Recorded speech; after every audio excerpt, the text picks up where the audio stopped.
Hello, darlings. You've all heard of Marilyn Monroe. Some of you know Bridget Bardot. Well, now it's time for the Cognac Show. I said Cognac, ooh, ooh. I said Cognac, ooh, ooh, ooh. I'm your bubbly blonde, fabulously dressed.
Welcome back, darlings. I'm Cognac Wellerlane, and we are here at the Sag Harbor Whaling Museum, and I'm here with a very, very wonderful exhibit. It's called Face to Face by artist Jonathan Morse. But I'm here with an artist that's in the series, and he has a wonderful relationship with the artist. Introduce yourself to the camera. My name is David Slater. I've known Jonathan for a while. I think I was one of the early photographs in the book. He initially did a photograph of Paul Ikovic, and I'm not sure what sequence I was photographed in. But anyway, it's a wonderful book. I love the book, and I have one for myself, and I sent one to my son, and I'm going to probably give one to my sister. I just feel honored to be in the book. So this book is really about all the artists in the Hamptons. Am I right about that? Well, not all are entirely artists. They're artists. Some. Richard D'Amato is an art enthusiast, and he also owns a gallery. He's featured in the book. Yeah. Yes, he's featured in the book as well. He is in the book. Klaus Curtis, who is a curator, famous curator. Peter Marcel has a gallery, and is an art gallerist. Who else is in there? There's several people. There's a man in there who's really, he does artwork, but he's primarily known for his being a landscaper. So I think with Jonathan, he just, it was people he knew or faces that he wanted to include in the book. So generally they're all involved with the arts in one way or another. So tell my audience about yourself as an artist, what your inspiration, what kind of art you like to capture, what you paint. Okay, I'm a painter. I do many different art forms. I do collage and I do assemblage, but I call myself primarily a painter. And I've been painting for over 60 years. I became inspired when I was 15 years old, and that was what I wanted to do forever after that. My work went through my early research is actually in the library, and I didn't have an art history course, but I just found artists that I liked. And I kind of progressed through liking the Impressionists, then the Post-Impressionists, went through the Fauvists, and then to the German Expressionists. And when I went to college, I met a lot of people who were students of Peter Busa, who was a friend of Jackson Pollock. And so I became... He's an amazing artist, Pollock. Oh, yes. So I became an abstract expressionist painter for a couple of years, and I went through the whole routine of... I went to the Cedar Tavern in New York and met Franz Klein and would see Rothko there, Larry Rivers. But then I felt always I wanted to have more images, or I didn't want to do just abstraction. So I saw de Kooning's Woman series, and I said, well, you can be figurative and abstract at the same time. So I went back to putting images and faces and people in my work, somewhat inspired by Pollock, who went back to putting images into his paintings as well at the end of his life. And then I encountered Francis Bacon and went on from there. Then I went to Rhode Island School of Design as a graduate student. I ended up teaching there for 3 years. Tell my audience again, how did you meet Jonathan Morse? Oh, how did I meet him? Well, see, I live in Sag Harbor, and it's a beautiful town, isn't it, Sag Harbor? Yes, it is. He was a friend of a woman that I knew, and we just, in Sag Harbor, all of the artists kind of basically know each other. And you see someone walking down the street, and then after a while you say, "Oh, hi, who are you?" And that's how I met Jonathan. And I just saw him as a friend of other friends of mine. And then I just got to know him. And then he invited me to have my portrait taken. So that's how I met him. Marvelous, really marvelous. Well, we're happy to be here today. We're happy to view all these wonderful photographs by Jonathan Morse. And I'm so happy that I had the chance to get to know you and talk to you. And congratulations on being one of the featured artists. Thank you. I'm enjoying it myself. I feel honored, Tell my audience, where can we go to learn more information about you as an artist? Do you have a website, a Facebook, Instagram, anything? I have a website. It's really not developed. So if you Googled my name, I have a lot of stuff. Spell your name. David Slater, Slater. There are a lot of things online. There was an article last year in East Hampton Star, and they did a profile, so there's a lot of my paintings on that. So there's a lot of my paintings online. I'm also going to be in a show here the next show after this, I'm going to be in a show here and have a painting I worked on for 9 months. So if they want to come and see the show, it's the 22nd of July. Okay, well, thank you very much. Give me a kiss. And what is your name? And I'm Cognac, just like the brandy, darling. And we'll be back in a moment with more interviews coming up right here in Sag Harbor. Pink Champagne Kisses.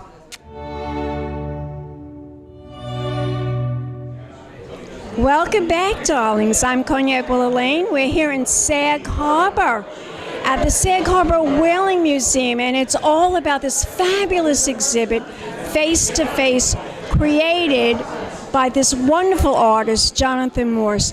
Now, Jonathan, tell my audience what inspired you to put this all together. Well, it all started with a commissioned portrait for Paul Ikovic, which you can see right there. He's a fabulous photographer himself, and he asked me to take his picture for his new book. And I also have done books for other artists because I do work with other artists a lot. And after a while, I had a collection of black and white portraits. And curator Peter Marcel, who put this show Wonderful together, curator, by the way. saw the portraits and he said this would be a great show for the museum because it's all about East End artists. It captures a certain moment in time. And so we turned that small collection into about 60 photographs, which are in the catalog, and there are about 42 on the walls. So 42 surrounding us right now. Right. Amazing. How long did it take you to put this together? the first picture was, I think I took about 4 years ago, and then it started, over the last 2 years, I really started concentrating on it more full time. So, and I think one of the pictures of Jimmy Moore is maybe 10 years old. It's unusual because artists don't necessarily capture other artists. Well, And that's what's so nice about this. Well, the thing is, I started out as an architect, and architects, perforce, have to collaborate with a lot of people. That's true. And so I enjoy working with other artists, and I do books for them, make art prints for them, and end up doing, photographs for their website, books, and occasionally their passport. Oh, funny. Now, let me ask you, was that always your dream to be an architect? Well, I went to Harvard College, and I went to the Harvard Graduate School of Design, and I was an architect for many years. I had an office in Manhattan on the top floor of the Chrysler Building. Nice. And then I retired, but all along I had been doing photography, and when the digital photography came in, most photographers with my experience went out because they didn't want to fool with computers and digital images and so forth. But I was making a television show at the time called From a Sag Harbor Kitchen. So I didn't know you I had no idea that you are on television. Yeah, so I was using computers and making electronic images, so it was very easy for me and actually exciting for me to be able to get, again, total control of my own images, print very large format.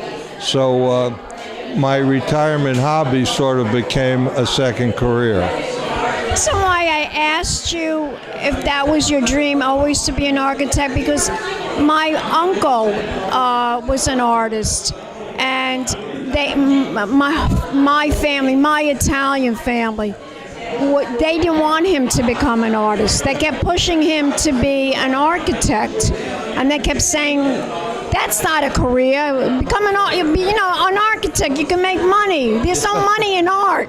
Because you starve. A lot of people that are not famous, they starve for a long time before they can actually sell a piece of art. Well, being an artist is a very difficult career, and I think you can see in the faces of these guys the torment, the anxiety, the thought, which builds character. I know. And that was part of the theme of the show, is that when you take artists of a certain age, you can see this struggle in their faces, and you have a unique sort of beauty. Yeah, that is true. In fact, I'm going to another show at the Red Art Gallery later, and George Schumann is such an artist. He goes through much frustration too sometimes. I could see it in his face. But that's the beauty of his work, just like you said. Yeah.